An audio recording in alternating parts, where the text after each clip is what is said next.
मगध के महामंत्री एक सामान्य कुटिया में रहते थे। ये देख जब चीन के प्रसिद्ध यात्री फायान ने अपना आश्चर्य व्यक्त किया, तब महामंत्री ने उन्हें बताया कि जिस भी देश का महामंत्री एक सामान्य कुटिया में रहता है, वहां की प्रजा हमेशा महलों में रहती है, परंतु जहां का महामंत्री महलों में रहता है, वहां की प्रजा हमेशा सामान्य कुटिया में रहती है। और महलों की बड़ी आवाजों में सामान्य कुटिया से निकले हुए दर्द कभी नहीं सुनाई देते। नमस्कार, मेरा नाम है इति त्यागी और आपका बहुत स्वागत है स्पिरिचुअल पावर्स के इस मोस्ट पावरफुल एपिसोड में।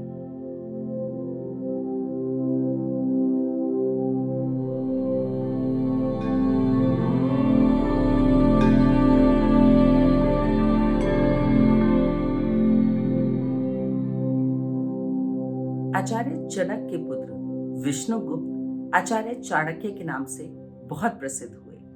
आचार्य चाणक्य का जन्म 375 ईसा पूर्व का माना जाता है। विष्णुगुप्त ने अपने निवास स्थान पाटलिपुत्र से निकलकर तक्षशिला जाकर अपनी विद्या प्राप्त करी। आचार्य चाणक्य स्वभाव से स्वाभिमानी पुरुष थे, बुद्धि से तीक्ष्ण थे और प्रतिभा के एक बहुत ही धनी पुरुष थे। आचार्य चाणक्य, जिनको चंद्रगुप्त मौर्य के गुरु के रूप में जाना जाता है, उन्होंने सदैव अपनी नीतियों के दर्शन से एक नया रास्ता हमेशा समाज को दिखाया है। आचार्य चाणक्य एक उस तरह के गुरु थे जो हमेशा अर्थशास्त्र, स्ट्रैटेजीज, विद्या, गुण, ज्ञान, प्रभाव, स्वभाव सबके ऊपर एक बहुत ही बड़ा प्रकाश डालते थे। आचार्य चाणक्य द्वारा दिया गया ज्ञान इतिहास के पन्नों में मोती की तरह दर्ज है। आचार्य चाणक्य बताते हैं, जिस तरह हर पर्वत पर मणि प्राप्त नहीं होती, हर हाथी के मस्तक पर मोती नहीं होता और सभी वनों में चंदन का वृक्ष नहीं होता, उसी प्रकार सज्जन पुरुष सब जगह नहीं मिलते। It is very important to understand that we can find lot many people around us, but it is rare to find people with kind-heartedness. It is very rare to find gentleness around us. It is very rare to find the genuine people around us.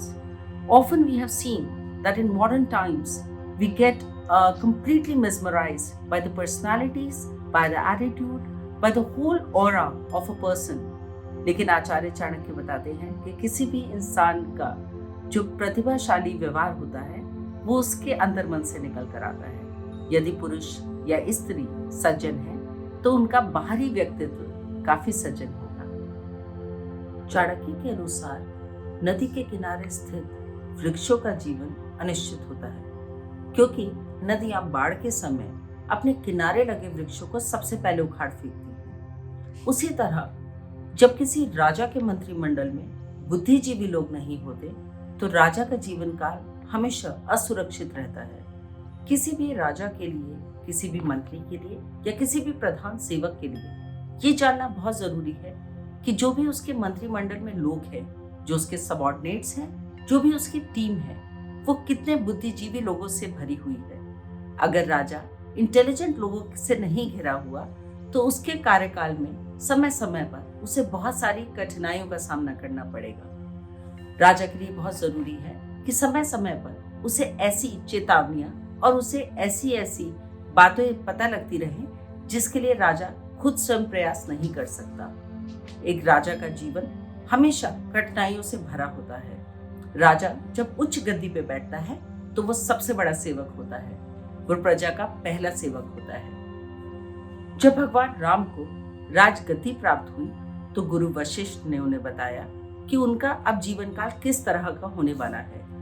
वो राजा राम बन चुके हैं और अब वो अयोध्या के सबसे उच्च पद पर बैठ चुके हैं, लेकिन इसका मतलब ये नहीं है कि वो उच्च श्रेणी में आ चुके हैं। अभी भी वो सबसे बड़े सेवक ही कहलाएंगे। राजा होने के बाद उनका काम यही रहेगा कि वो किस तरह अपनी प्रजा की सेवा करते हैं और किस तरह अपनी प्रजा का ध्यान रखते हैं। चाणक्य के अनुसार वो माता पिता अपने बच्चों के लिए शत्रु के समान है, जिन्होंने अपने बच्चों को उच्च शिक्षा प्रदान नहीं करी, क्योंकि अशिक्षित बालक एक विद्वान समूह में उसी समान है जैसे हंसों के झुंड में कोई बगुला। शिक्षित पुरुष या शिक्षित स्त्री समाज को सुशोभित करते हैं। आचार्य चाणक्य ने समय समय पर जब भी अपने शिष्यों से वार्तालाप किया या उन्हें किसी भी तरह के आचरण के बारे में बताया तो उन्होंने शिक्षा के महत्व पे बहुत ज्यादा जोर दिया। शिक्षा ही है जो समाज को आगे ले जा सकती है। ये शिक्षा ही है जो आपके जीवन काल को बदलाव दे सकती है। You can not change how you have taken birth, in what conditions you have taken birth and in what society you have taken birth, but you can certainly define that the kind of a lifestyle you are going to live is totally dependent upon the education you will contain, upon the education that you will receive all throughout your life. Education का मतलब ये नहीं है कि आप मात्र डिग्रियों से खुद की विद्वता को तोलें। एजुकेशन का मतलब ये है कि आप समय समय पर अपने ज्ञान को किस तरह बढ़ावा देते हैं। हमारे लिए स्कूल, कॉलेज, इसकी शिक्षा एक लिमिटेड तौर पर एजुकेशन के रूप में देखी गई है, लेकिन विद्वान पुरुष कहते हैं कि एजुकेशन का मतलब है समय समय पर एक विद्यार्थी की तरह ही जीवन में आगे बढ़ते रहना। चाहे हम कॉलेज से निकल जाएं, चाहे हम स्कूल से निकल जाएं, लेकिन उसके बाद भी अपने जीवन काल में समय समय पर ज्ञान को अर्जित करते रहना ही विद्वता है। चाणक्य के अनुसार ऐसे मित्रों को त्याग देने में भलाई है जो आपके सामने अच्छी बातें करते हैं परंतु आपकी पीठ पीछे आपका काम बिगाड़ देते हैं या आपके बारे में जहर उगलते हैं। चाणक्य कहते हैं कि इस तरह के मित्र उस बर्तन के समान हैं जहां पे ऊपर की तरफ दूध या मलाई लगा होता है और अंदर की तरफ जहरीला विष भरा होता है। In the teachings of Chanakya we will always learn what is the importance of a true friend, what is the importance of a right friend. जैसे हमने देखा है महाभारत में श्री कृष्ण के मित्र थे सुदामा, जैसे हमने देखा है रामायण में भगवान राम के मित्र थे सुग्रीव, श्री हनुमान। उसी तरह से यदि आपके जीवन काल में कोई सही मित्र है, कोई सही दोस्त है, a right acquaintance, you can always get through your problems. You can always come across as a bright star from any kind of troubles. हमारे जीवन में ये बहुत जरूरी है कि हम किस तरह के लोगों के साथ संपर्क रखते हैं। चाणक्य बताते हैं कि एक बेवकूफ मित्र से एक बुद्धिमानी शत्रु काफी बेहतर है। चाणक्य के अनुसार हमें दूसरों को सुधारने की बजाय खुद को सुधारना चाहिए। इससे हम अपने किसी भी कार्य में अवश्य विजय हासिल कर लेंगे। चाणक्य बताते हैं कि जो लोग हमेशा निंदा करते रहते हैं, दूसरों को नीच दिखाते हैं, दूसरों को छोटा दिखाते हैं, वो लोग जीवन काल में कभी आगे नहीं बढ़ पाते। चाणक्य के अनुसार दूसरों को नसीहत देने वाला कभी कुछ काम नहीं कर पाता, पर स्वयं का पालन करने वाला बुलंदियों तक पहुंच जाता है। जो भी पुरुष, जो भी स्त्री अपने जीवन में अपने लक्ष्य की तरफ देखते हुए अपनी विचारधाराओं के साथ, अपने विश्वास के साथ आगे बढ़ते चले जाते हैं, उन्हें जीवन में कोई भी मुकाम हासिल हो सकता है। स्पिरिचुअल पावर्स के इस एपिसोड में आज बस इतना ही। आज हमने आचार्य चाणक्य की टीचिंग्स और प्रीचिंग्स की बात करी।